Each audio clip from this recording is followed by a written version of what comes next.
పక్కోడి కొంప కాలిందని మనం ఈ రోజున చెక్కలు గుద్దుకున్నాం అనుకోండి, రేపొద్దున మన ఇల్లు మన ఇంట్లో వాళ్ళు కాలిపోతారు.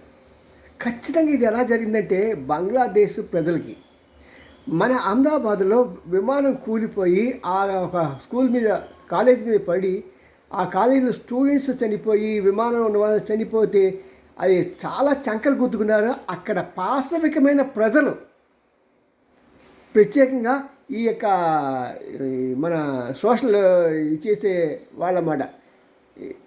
మరి ఇలాంటి వారు అసలు నిజంగా మన దేశం వారి దేశానికి ఎంత సహాయం చేసిందని మర్చిపోయారు. ఎందుకంటే ఆ తరం వెళ్ళిపోయింది, ఇది కొత్త తరం, వీళ్ళకి అసలు ఏమీ తెలియదు. భారతదేశం వాళ్ళ దేశం కోసం చెప్పి ఎంత సహాయపడింది, పాకిస్తాన్తో ఎంత గట్టిగా యుద్ధం చేసింది, ఆఖరికి అమెరికా ప్రెసిడెంట్ కూడా వార్నింగ్ ఇచ్చిన ఇందిరాగాంధీ వాళ్ళెవరిని కేర్ చేయకుండా ఎంత ధైర్యంగా నిలబడిన సంగతి తెలియని ఈ చవటి దద్దమ్మలు వాళ్ళు చాలా సోషల్ మీడియాలో ఇష్టం వచ్చినట్టు సంకలు గుద్దుకున్నారు.